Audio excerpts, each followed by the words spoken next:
모르는 노래를 하는 것도 괜찮은데 누구나 다 아는 익숙한 찬양을 악기로 연주하는 것도 쉽진 않습니다. 그러고 보니까 오늘 임철빈 장로님, 백상희 권사님 출타하셨는데 백상희 권사님이 아마 자기보다 더 유능한 첼리스트를 객원으로 어디서 모시고 온 것 같습니다. 와주셔서 너무 감사하고 오늘 엘피스 앙상블 연주 잘 들었는데 박수로 격려하겠습니다. 고맙습니다. 잠시 기도하고 하나님 말씀 듣습니다. 은혜로우신 주님, 이 시간 말씀하여 주옵소서. 말씀 들을 때에 주의 영이 우리의 심령 속에서 약동하는 시간 되게 하여 주옵소서. 말씀을 들으며 마음속에서 기쁨과 감사와 용기가 샘솟게 하여 주옵소서. 예수님 이름으로 기도합니다. 아멘. 자, 여기 앉아 계신 모든 분들 저를 따라서 하세요. 나는 하나님의 자녀입니다. 자, 그럼 제가 여러분들한테 여쭤볼 게 있습니다. 자녀가 착하지 않아요. 때때로 아버지 어머니 마음을 아프게 해요. 자, 그러면 자녀가 아닌 겁니까? 그래도 자녀입니까? 자, 1번 때때로 그 자녀가 어머니 아버지 마음을 아프게 한다. 1번 그래서 자녀 아니다. 2번 그래도 자녀다. 자, 1번과 2번 중에 정답이 뭐겠습니까? 1번입니까? 2번입니까? 2번. 그래서 우리가 편안한 거예요. 근데 여러분 가끔 우리는 실수하거든요. 하나님의 자녀답지 못한 말도 하고 하나님의 자녀답지 못하게 행동도 하고 심지어 태도도 불량해. 하나님의 자녀다운 태도를 지니지 못하고 엉뚱한 짓도 하는 거예요. 그럼에도 불구하고 나는 하나님의 자녀라는 사실을 의심하지 않습니다. 그거는 굳건한 믿음입니다. 자, 저를 따라서 하세요. 나는 하나님의 자녀입니다. 그래서 저도 얼굴이 표정이 편안하고 여러분들도 편안하신 겁니다. 그런데 또 다른 게 하나가 더 있습니다. 저를 따라서 하세요. 나는 예수님의 제자입니다. 자녀는 막 살아도 자녀가 맞는데 제자는 그건 조금 다릅니다. 왜냐 그러면 제자가 잘못하면 야 어떻게 네 스승이 그분인데 네가 그 모양이냐? 그 스승의 그 제자라면 그런 식으로는 안 살아. 너는 제자 아니야. 이럴 수도 있는 거예요. 제자라는 말은 편안한 말이 아니다. 그것은 이미 우리를 긴장시키는 말입니다. 그럼에도 불구하고 저도 예수님의 제자라는 사실을, 여러분도 예수님의 제자라는 사실을 포기할 수 없을 것 같습니다. 자, 저를 따라서 하세요. 나는 예수님의 제자입니다. 팬 아세요? 좋아하는 사람. 요즘 방탄소년단이 그야말로 전 세계적으로 유명하잖아요. 다 제대해가지고 이제 드디어 완전체로 움직이게 되는데 거기가 한번 떴다 그러면 수조 원이 한번 공연하게 되면 왔다 갔다 한다고 그렇게 이야기를 하더라고요. 여러분 방탄소년단들을 좋아하는 사람들이 우리나라에만 많은 게 아니고 전 세계적으로 어마어마하게 많습니다. 그런데 좋아하는 사람들은 방탄소년단의 삶을 본받으려고 하지는 않습니다. 아니 그렇게 살아지도 않습니다. 그냥 좋아할 뿐입니다.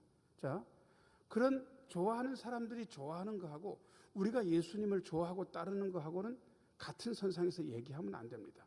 어떤 분이 이렇게 얘기해요. 나는 예수님을 엄청 좋아하긴 하는데 예수님 따르고 싶진 않아. 그분이 생각한 대로 생각하고 싶지도 않고 그분이 말하는 대로 말하고 싶지도 않고 그분이 행동하는 대로 행동하고 싶지도 않아. 그러면 우리는 그런 사람 보고 예수님의 제자라고 합니까? 그건 아닙니까? 그건 아닌 거예요. 예수님의 제자는 쉬운 거 아니에요. 자, 그 제자는 어떤 마음 가지고 살아야 되는지 예수님의 음성을 좀 들었으면 좋겠습니다. 누가복음 9장은 예수님께서 예루살렘으로 가시면서 제자들하고 나눈 대화의 일부분인데 그야말로 제자가 뭔지에 대해서 우리에게 정확하게 가르쳐주고 있습니다. 유전사님 제목 한번 띄워줘 보세요. 제목 한번 읽어보게. 자, 같이 한번 읽어요. 시작. 주님을 따르는 제자의 마음. 제자는 어떤 마음 가져야 되는가? 1번입니다. 1번. 같이 한번 읽어요. 시작. 거부 앞에서도 긍휼을 품는 마음. 51절 같이 한번 읽어요. 시작. 예수께서 승천하실 기약이 차감해 예루살렘을 향하여 올라가기로 굳게 결심하시고. 여러분 승천하실 기약이니까 우와 좋겠다가 아닙니다. 승천 앞에 뭐가 있습니까? 승천 앞에 부활이 있죠. 부활 앞에는 뭐가 있습니까? 십자가와 죽음이 있는 거 아니겠습니까? 그러니까 예수님께서 십자가 지실 것을 예상하시고 예루살렘으로 가고 계신 거예요. 그런데 전사님 51절 다시 한번 비춰줘 보세요. 예루살렘을 향하여 올라가기로, 맨 밑에 줄 7글자 같이 한번 읽어야 돼. 시작. 굳게 결심하시고. 예수님도 굳게 결심해야 올라갈 수 있을 정도의 부담스러운 일정이었다는 겁니다. 여러분, 제가 몸매가 이런 거를 우리 교인들이 다 알고 있습니다. 제가 어떤 건 굳게 결심했고 어떤 건 굳게 결심하지 못한 게 있습니다. 매일 아침에 새벽 예배 끝나고 걷는 건 아주 굳게 결심했습니다. 그걸 어떻게 할 수 있냐 그러면 비가 와도 우산 쓰고 걷고 태풍이 불어도 우비 뒤집어 쓰고 걷기 때문에 결심을 굳게 한 겁니다. 그런데 여러분, 살을 빼려면 걷기만 하면 됩니까? 다른 것도 좀 해야 됩니까? 다른 걸 뭘 해야 됩니까? 식단, 식이 전문 용어 나왔습니다. 그냥 쉽게 얘기해서 밥을 조금 먹어야 됩니다. 그런데 저는 그 결심은 굳은 결심이 안 되는 거예요. 어떤 땐 저희 집사람이 밥주걱하고 밥그릇을 3개를 주면서 장모님 거랑 자기 거랑 제 걸 푸라 그래요. 그래서 장모님 것도 적당히 푸고 저희 아내 것도 적당히 푸는데 제가 제 걸 풀 때는 아주 갈등이 심한 거예요. 살을 빼려면 많이 담아야 됩니까? 조금 담아야 됩니까? 조금 담아야 되는데 제가 결심이 물러가지고 조금 담으면 너무 가슴이 아픈 거예요. 막 가슴이 미어지는 것 같아.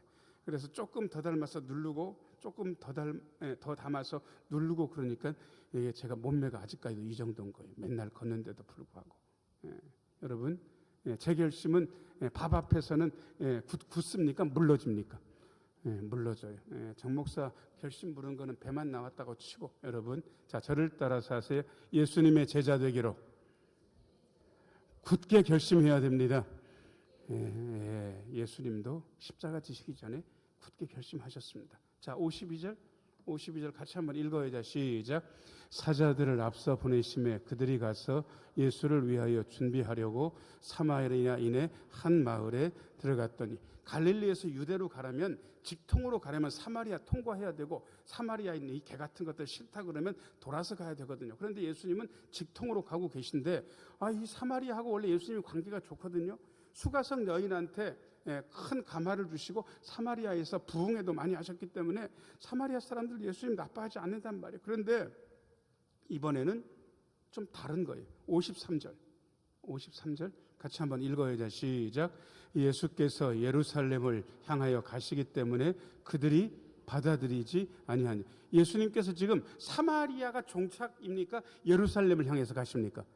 예루살렘 사람들하고 사마리아 사람들하고는 상극, 서로 개라 그러고 서로 저것들은 인간이 아니라 그러고 뭐 그러고 있으니까 이분들이 뿔따고 나가요. 선생님, 오셨으면 우리도 집회 좀 해주고 가셔야지 우리는 그냥 쓱 지나가고 예루살렘만 갑니까? 그런 일정이라면 여기 못 통과합니다. 대접도 안 하겠습니다. 받아들이지 않겠습니다. 그런 거예요. 예수님을 거절하는 거예요.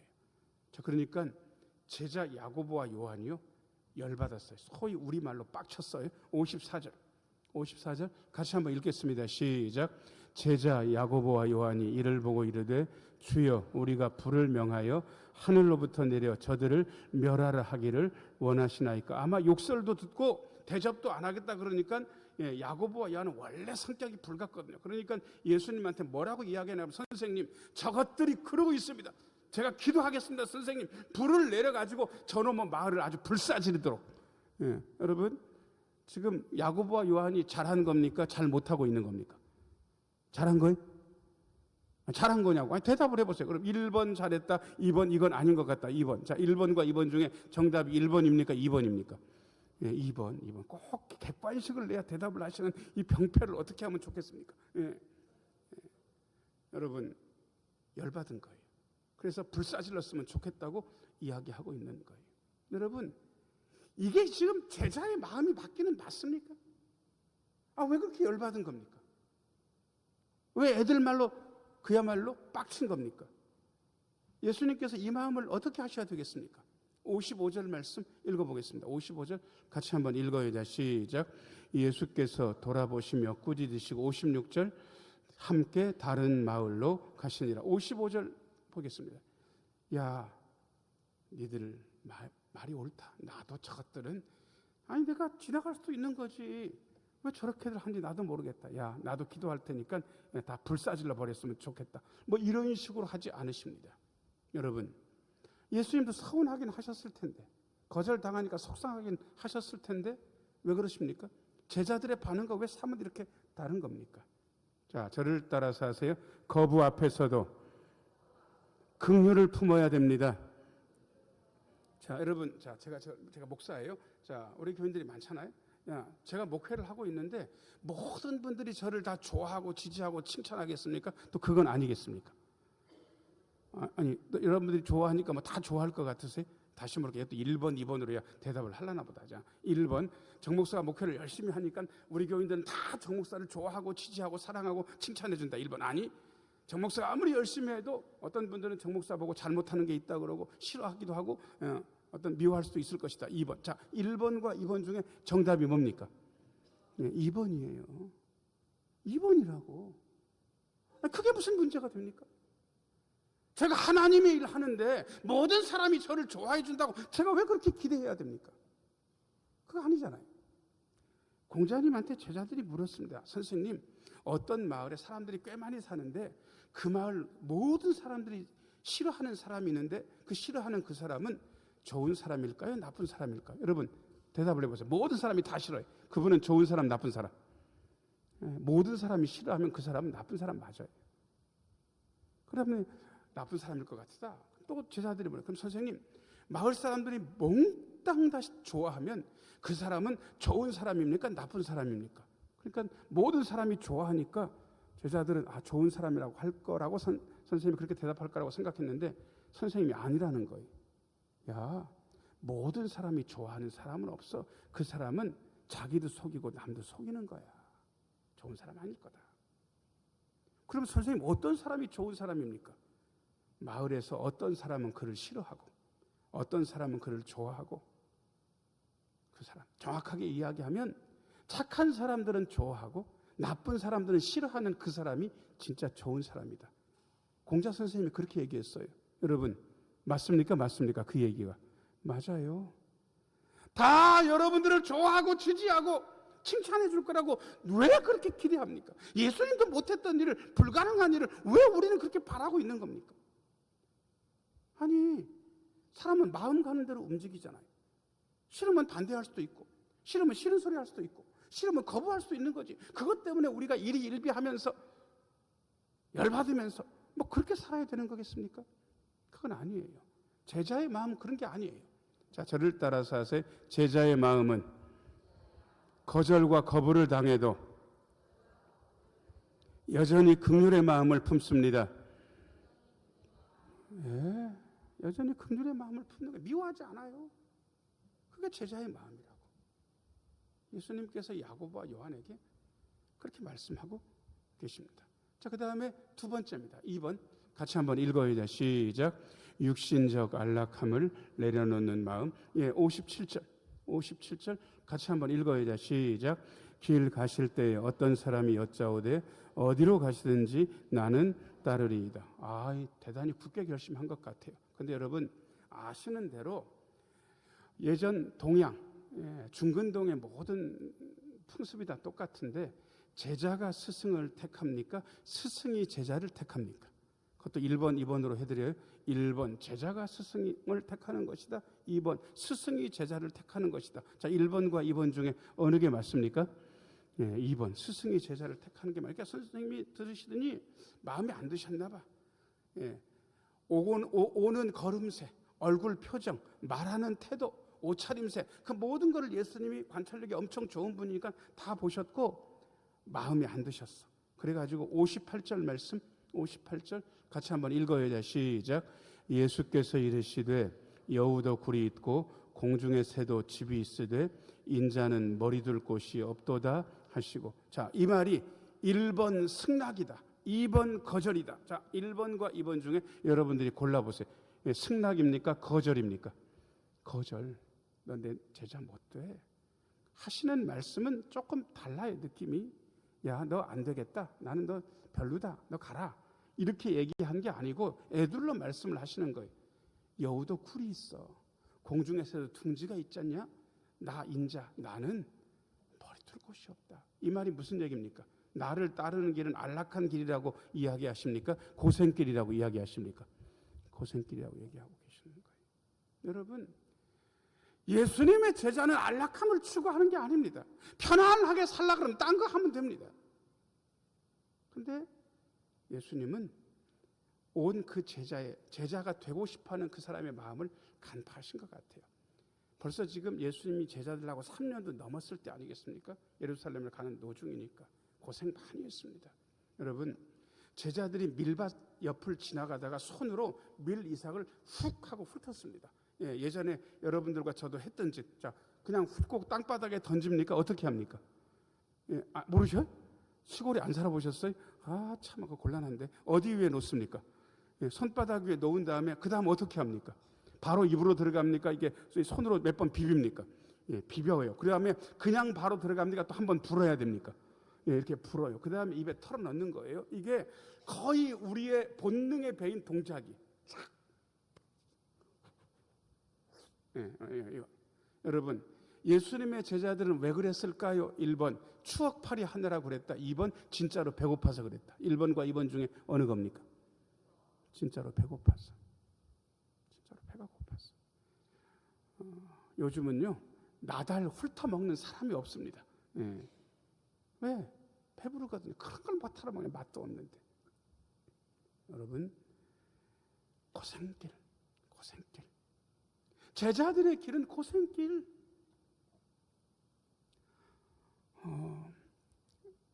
강명관 선교사님, 아마존 선교사님 아시죠? 우리 교회 몇 번 오셨는데 여전히 고생하고 계셔요.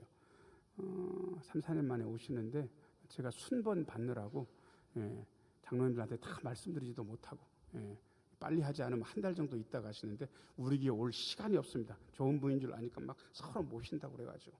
근데 제가 전화해가지고 딴 데는 안 가도 대천받아 보고 싶지 않냐고, 나를 안 보고 싶냐고 하도 들이대가지고 7월 13일 날 오시기로 하셨습니다. 사석에서는 그냥 형이에요. 제가 근데 그분 볼 때마다 마음이 좀 한편으로 짠하고 찡해요. 공부 잘했습니다. 연대 나왔습니다. 그야말로 탑이었어요. 공부도 잘했고. 근데 세상에 졸업하자마자 안수받고 아마존 간다는 거예요. 미전도 종교에게 가가지고 몇 명 되지도 않아요. 그 사람들한테 성경 글자를 만들고 신약 성경까지 번역해줘서 나오겠다고. 그래가지고 20년 가까이 거기서 생고생하면서 있는 거예요. 한 번씩 갔다 오면 우리 교회 와서 하고 왔는데 제가 참 마음이 아픈 게 여러분 보시기에 저는 온 지도 꽤 됐지만 얼굴이 늙습니까? 잘 안 늙는 것 같습니까? 빨리 안 늙는다고 대답을 해봐봐요. 안 늙잖아요. 근데 죄송합니다. 그냥 입에 붙어서 명관이 형은 아마존 한 번씩 갔다 올 때마다 얼굴이 늙어가지고 있는 거예요. 오면 금방 못 온대. 병원 가서 검진해야 된대. 여기저기 안 좋대. 저는 편찮아요. 여러분들과 같이 즐겁게 목회하면서. 근데 마음이 부대끼는 거예요. 저렇게 사는 분도 있는데 저렇게 사는 분도 있는데. 선교사님들 많이 고생하세요. 육신적 안락함을 위해서라면 그 고생 못하러 합니까? 편안하게 여기 있지. 자, 저를 따라서 하세요. 제자의 길은 육신적인 안락함을 추구하는 길이 아닙니다.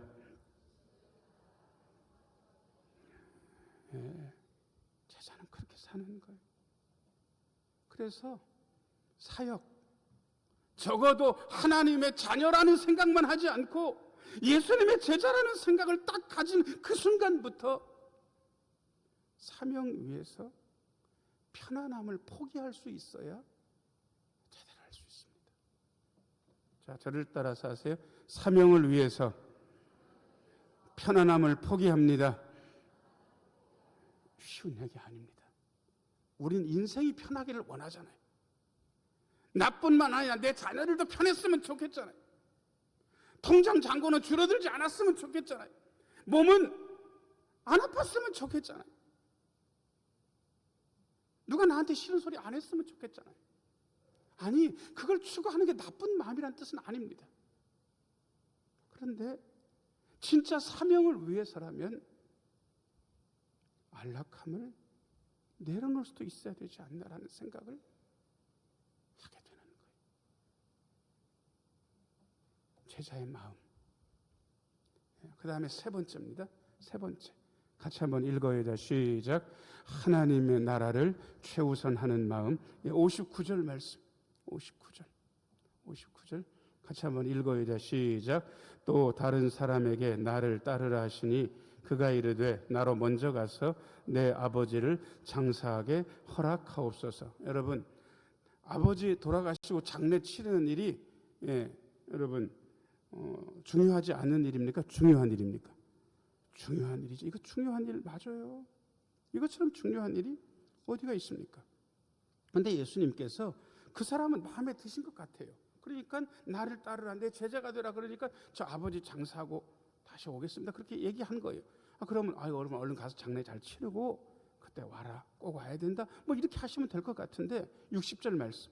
60절 같이 읽어야 시작.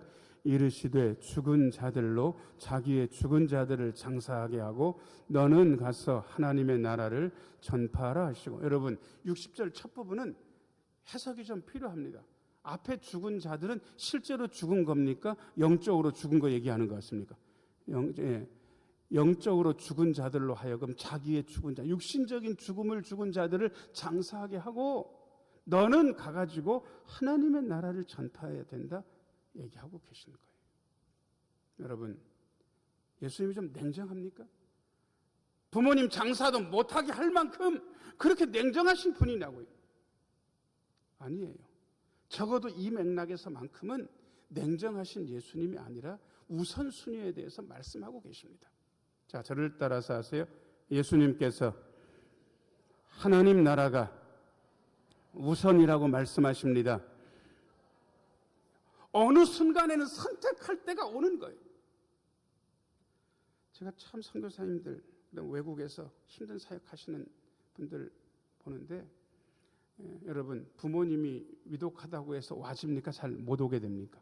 못 오게 돼요. 근데 왔어요. 왔는데 안 돌아가셨어. 그래가지고요, 이제는 괜찮으신가 보다 갔어요.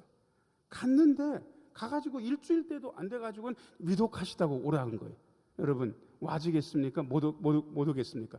선교지 상황이 그렇게 되는 게 아니에요. 위독했다고 이제 못 오는 거예요. 그런데 그때 못 갔더니 위독했던 그분이 나았었는데 돌아가시는 거예요. 그러면 장례 시간을 맞춰서 멀리 있으면 올 수 있습니까? 못 옵니까? 못 와요. 장례 끝나고 오는 거예요. 너무했다가 아니라 그게 무엇이 우선인지를 우리에게 일러주고 있습니다. 쉽지 않은 얘기입니다. 자, 저를 따라서 하세요. 하나님 나라가 우선입니다. 예, 제자들한테는 이거 요구하신다고요. 사명자한테는 이거 요구하신다고. 저희 할머니가 돌아가실 때 교회에서 저희 아버지가 설교하고 계셨습니다. 당신 어머니가 위태위태했는데도요, 주일날 강단을 당신이 지켜야 되니까. 그런데 설교를 한참 하는 중간에 뒤에서 어떤 분이 나오더니 저희 아버지한테 수신호를 보냈는데 이렇게 보내셨습니다. 이게 뭡니까? 어머니가 뭐 했다고? 돌아가셨다고. 그걸 알고 저희 아버지가 울컥울컥 하시면서도 말씀을 다 전하시고 그리고 나서 그 다음 장례 준비를 하셨습니다. 여러분, 어떤 순간에는 선택해야 됩니다. 그때 인간적인 관계가 아니라 하나님 나라를 선택하라고 이야기하고 계십니다. 61절 읽겠습니다. 61절 같이 한번 읽어야 시작. 또 다른 사람이 이르되 주여 내가 주를 따르겠나이다마는 나로 먼저 내 가족을 작별하게 허락하소서. 여러분, 작별 인사 해야 됩니까? 해야 됩니까? 그냥 뭐 사라지는 건 또 아닌 것 같아요. 이것도 보내주실 만한데. 근데 예수님께서 굉장히 이번에 냉정하게 얘기하십니다. 62절 말씀. 62절 같이 한번 읽어야 돼. 시작. 예수께서 이르시되 손에 쟁기를 잡고 뒤를 돌아보는 자는 하나님의 나라에 합당하지 아니하니라 하시니라. 아멘. 이거 해야 돼. 이거 했어야 돼. 제가 사법시험 여러 번 떨어지고 드디어 서원을 하고 신대원 입학시험을 치렀고 필기시험은 잘 봤습니다. 면접하는데 거기 면접 보시는 목사님이 미소를 띠고 저 오자마자 아버지가 목사님이시네. 네. 근데 고생하는 거 뻔히 봤을 텐데 왜 이거 하려고 그래? 제가 서원했습니다. 고생하시는 거 뻔히 봤고 제가 알고 있는데도 서원하게 됐습니다. 그래? 그럼 어쩔 수 없지. 근데 또 이력서를 이렇게 보시더니 법대 나왔네? 사법시험 준비했네? 왜? 공부는 좀 했었어? 그러니까 예. 얼마로 떨어졌어? 저한테 그것까지 물어보시는 거예요. 조금 모자랐습니다. 아이고 미련 남겠네. 이봐, 이 길은 쉬운 길이 아니야. 나도 법대 나왔어. 그러니까 그대는 이거 하지 말고 그냥 돌아가서 그냥 그거 해. 이제 보니까 1, 2년만 제대로 하면 붙을 것 같으니까 그거 하라고. 미련 남으면 안 되잖아. 여러분, 제가 그분의 말을 듣고 면접을 박차고 나와가지고 고시원으로 갔겠습니까? 그거 안 하고 여기 왔으니까 받아달라고 했겠습니까? 받아달라고 했어요. 야, 내가 예수 안 믿었으면 내가 이렇게 살았던 사람이야. 이렇게 살 수 있었어. 뭐 미련 갖고 계십니까? 돌아보는 거예요. 돌아보면 이게 하나님 나라에 일하는 게 쟁기질 같은 건데 쟁기질은 뒤를 돌아다보게 되면 쟁기질이 제대로 안 되게 되어 있습니다. 자, 저를 따라서 하세요. 예수님만 바라봅니다. 쟁기질 하면서 뒤 보면 안 되는 거야. 우리 예수님께서 말씀하셨습니다. 그게 제자의 마음이라고. 제가 여러분들 마음에 새겨 넣으려고요. 문장 4개 만들었습니다. 같이 한번 윗문장부터 읽어야 돼. 시작. 우리는 이 시대의 주님의 제자입니다. 자, 두 번째 문장. 자, 시작. 주님의 제자인 우리는 긍휼의 마음으로 거부하는 사람도 사랑하는 거예요. 미워하지 마세요. 세 번째 문장이에요. 자, 시작. 주님의 제자인 우리는 고난을 감내하며 사명을 따릅니다. 고난을 감내해야 됩니다. 안락함 추구에서는 사명 못 감당합니다. 맨 밑에 줄 같이 한번 읽어야 돼. 시작. 주님의 제자인 우리는 하나님 나라를 최우선으로 삼습니다. 여러분들 이게 제가 그냥 만든 것 같습니까? 의도를 가지고 한 것 같습니까? 의도를 가지고 했어요. 왜 그러냐 그러면요. 여러분들 이거 쭉 읽으면 첫 문단에 주님의 제자, 두 번째 문단에 주님의 제자, 세 번째 문장에 주님의 제자, 네 번째 문장에도 주님의 제자. 제가 일부러 이렇게 쓴 거예요. 자, 저를 따라서 하세요. 나는 주님의 제자입니다. 제자의 마음을 품고 주님을 따르는 주님의 제자 오늘도 승리하시기를 예수님의 이름으로 축원합니다. 은혜로우신 아버지 하나님, 주님의 제자로 믿음의 승리를 거두게 하여 주옵소서. 아버지 하나님, 때때로 힘들고 어려워도 사람 사랑하며 주님만 바라보며 끝끝내 따르게 하여 주옵소서. 예수님 이름으로 기도하옵나이다. 아멘.